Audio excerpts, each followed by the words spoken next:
సంతోషంగా ఉండే ఈ టైంలో నా కథ చెప్పి అనవసరంగా మిమ్మల్ని బాధ పెట్టాను. చచ్చా, అలాంటిదేం లేదు సార్. మీ మనసులో ఉన్న బాధని మాతో చెప్పుకున్నారు అంతేగా. ఆత్రేయ అని మీ అన్నయ్య పేరు వినగానే మాకు తెలియకుండానే లోపలేదో భయం వేస్తోంది.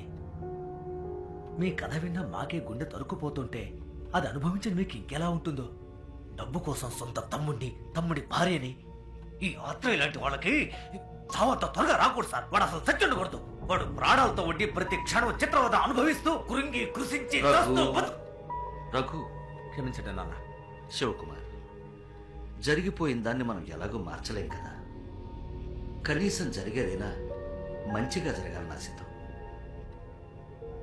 26 ఏళ్లుగా మంచాన్న పడ్డ నేను ఉన్నట్టుండి ఒకరోజు ఎందుకు మేల్కొన్నానా అని నాలో ఉన్న ప్రశ్నకి సమాధానంగా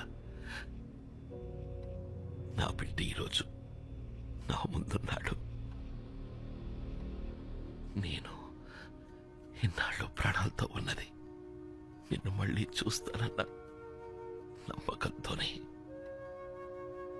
అమ్మా, అసలు మీకెలా కృతజ్ఞతలు చెప్పాలో తెలియట్లేదు. చివరిసరిగా నా బిడ్డని ఒక్కసారి చూడాలనిపించింది. అందుకే మిమ్మల్ని వెతుక్కుంటూ వచ్చాను. చూసేశాను. నా మనసు నిండిపోయింది. చల్లగా ఉండు. నేను వెళ్ళొస్తానమ్మా. వస్తానండి మిత్ర. సార్, వెళదాం పదా. ఏంటిది శివకుమార్, వచ్చి రాగానే వెళ్ళిపోతానంటున్నావు? ఇన్నేళ్ల తర్వాత నా కూతురు వచ్చింది, నా మనవడొచ్చాడు. బిడ్డ దూరం అయితే కలిగే వేదనేంటో, ఆ బాధ ఏంటో నాకు బాగా తెలుసు. అవునండి, మీ అబ్బాయి కూడా కొద్ది రోజులు మీతో గడపాలని ఆశ ఉండదా?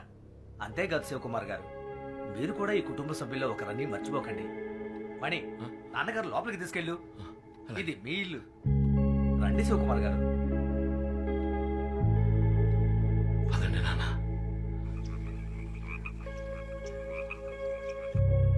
ఇబ్బంది పెడుతున్నందుకు క్షమించాలి. అంత పెద్ద చెట్టు కూలిపోయి స్కూల్ బిల్డింగ్ పడిపోతుంది అనుకోలేదు. అందుకని దాన్ని వెంటనే కట్టించాలయ్యా. మీరు చెప్పేది కరెక్టే, నేను కాదనడం లేదు. వరదరాజులు గారు, ఇంతసేపు నాన్నగారు నేను దీని గురించే మాట్లాడుకుంటూ ఉన్నాం. హఠాత్తుగా ఇంత డబ్బు ఎక్కడి నుంచి తేగలం? రండి శివకుమార్ గారు, రండి. రండి. ఊర్లో చిన్న ప్రాబ్లం, దాని గురించే మాట్లాడుకుంటూ ఉన్నాం అంతే. అంతా వింటూనే ఉన్నాను. స్కూల్ని మీరు ఆశపడ్డట్టు కట్టడానికి ఎంతవుతుంది? ఎంత లేదన్నా 1.5 కోటి అవుతుంది అనుకుంటా. దిగులు పడకండి, ఆ డబ్బు నేనిస్తాను. మీరు అనుకున్నట్టు పని మొదలు పెట్టండి. శివకుమార్, అంత డబ్బు మీరు ఇవ్వడం దేనికి?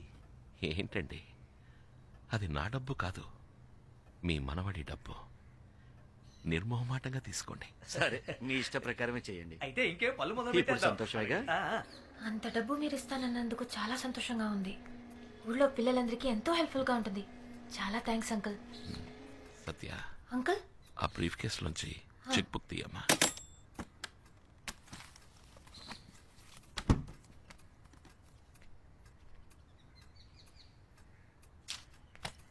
తాతయ్యకి ఇచ్చొస్తాను.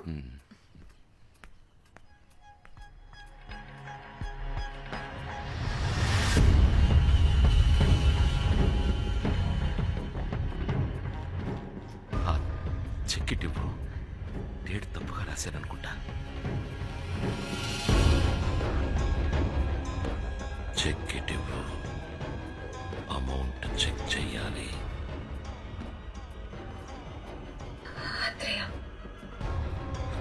చెక్ ఇవ్వు. నువ్వేనా ఆత్రేయ? చెక్ ఇవ్వన్నానా? కుటుంబాన్ని నాశనం చేసింది నువ్వే కదా? చెక్ తీసుకొచ్చి ఇవ్వు. మణి!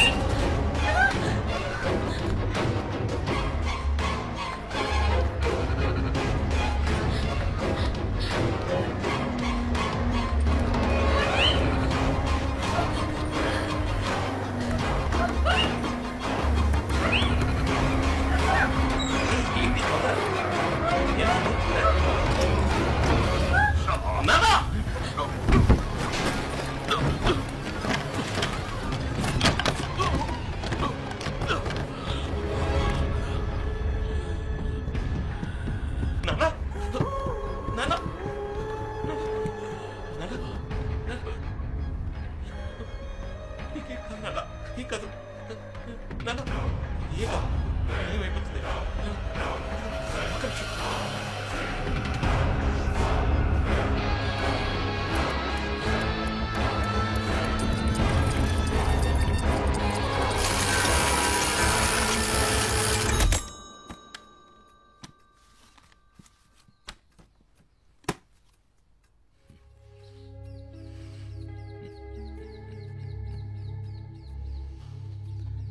శివ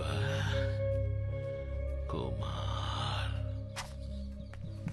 హే! స్కూల్కి మీ నాన్నగారు ఇచ్చారు. ఏంటి బాబు? ఏం లేదు, మీరు కిందకి వెళ్ళాలనుకుంటే చెప్పండి, తీసుకెళ్తాను.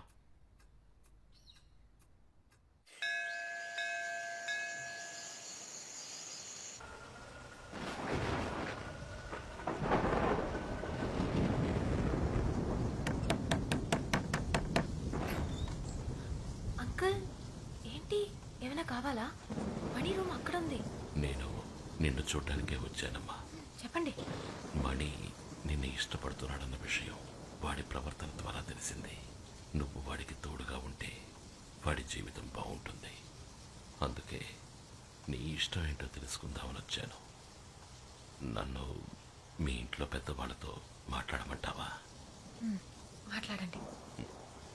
సంతోషం అమ్మా. సరే, నువ్వు వెళ్ళి పడుకో.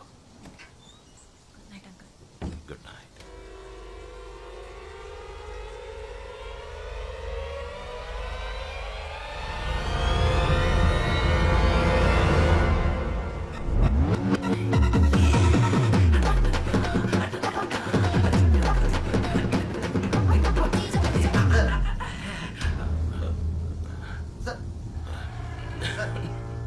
ఏంటి సార్ ఈ టైంలో మీరు ఒంటరిగా వచ్చారు?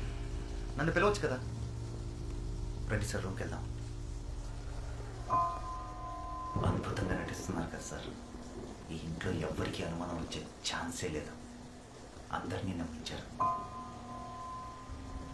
అంతెందుకు, మిగతా వాళ్ళ నేను నమ్మేశాను.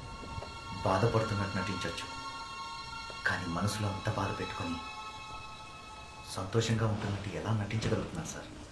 ఇంకా కొద్ది రోజులు మాత్రమే. మీరు ప్రాణాలతో ఉంటారన్న సంగతి అంత తేలిగ్గా ఎలా తీసుకోగలుగుతున్నారు సార్? ఇది మీ కొడుక్కి తెలియాలి సార్. తను మీ బిడ్డ, పైగా బాగా తెలివైన వాచ్ మెకానిక్. మీరు ఒక్క మాట చెప్తే చాలు, మీకోసం చేస్తాడు. చూడలేకపోయినా అమ్మని చూడాలని తపనతో చేస్తాడు. ఎలాగైనా సరే ఆ వాచ్ 26 సంవత్సరాలు వెనక్కి వెళ్ళేలా చేస్తాడు. మీ పరిస్థితిని మీరు చెప్పనంటున్నారు, నన్ను చెప్పనివ్వట్లేదు. పైగా రేపే ఇక్కడి నుంచి వెళ్ళిపోవాలని చెప్తున్నారు. సారీ సార్, ఇన్నేళ్ళుగా మీతో ఉండి మీకు ఏ సాయం చేయలేకపోతున్నా అన్న ఆవేదనతో ఇలా మాట్లాడుతున్నాను. తప్పైతే క్షమించండి. గుడ్ నైట్ మిత్ర. సరే సార్, గుడ్ నైట్.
నాన్న నేను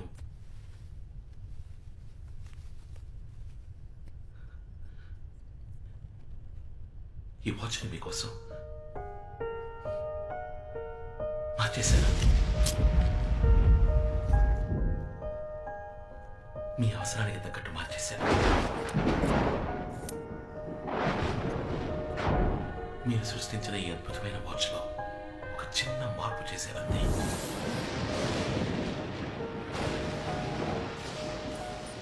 మీ వాచ్లో ఒక రోజులోపు ముందుకి వెనక్కి వెళ్లే ముళ్ళే ఉన్నాయి.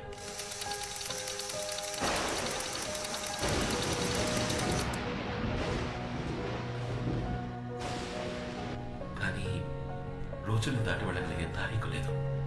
నేను అది మాత్రం యాడ్ చేశాను.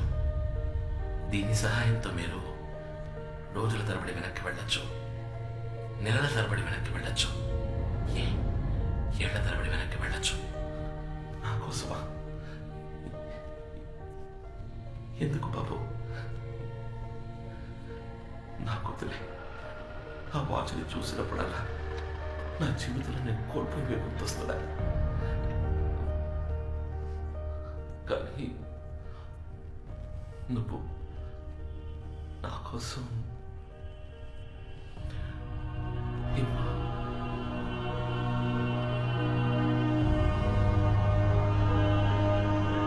నాన్న, ఇప్పుడు మీరు అనుకున్నట్టుగా 26 ఏళ్ళు వెనక్కి వెళ్ళొచ్చు.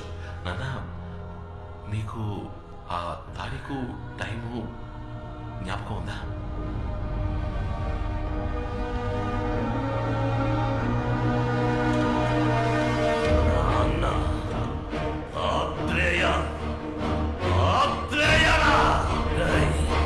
తారీఖు టైము గుర్తుందని అడుగుతున్నావా? ఎలా మర్చిపోగలన్నా? 13/1/1990 సాయంత్రం 5 గంటలు ఈ వాచ్ సాయంతో చావునే జయిద్దామనుకున్న నేను జీవత్యం అయిపోయిన రోజు, శివకుమార్ మీ అమ్మతో కలిసి చచ్చిన రోజు, వాళ్ళిద్దరిని చంపింది నేనేరా. వెళతా మళ్ళీ నేను అదే తారీఖు అదే టైంకి వెళతా. నాకు ఈ గతి పట్టించిన మీ అబ్బ మీ అమ్మ నిన్ను కూడా కలిపి చంపుతా. ఈ లోకంలో ఒకే వ్యక్తిని 2 సార్లు చంపబోయే అదృష్టవంతుణ్ణి నేనేరా.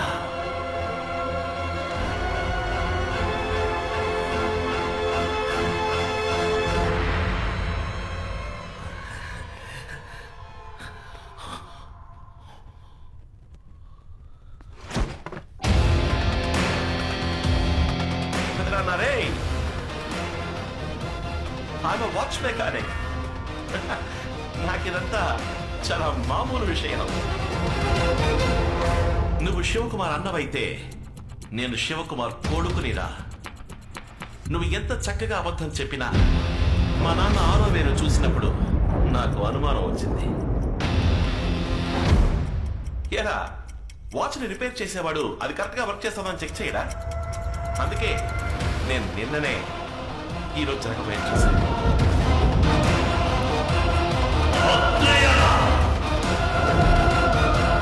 ఆ డమ్మీ వాచ్ని నీకెందుకు ఇచ్చినా తెలుసా? 26 ఏళ్ళు వెనక్కి వెళ్ళాలని నాకు తెలుసు.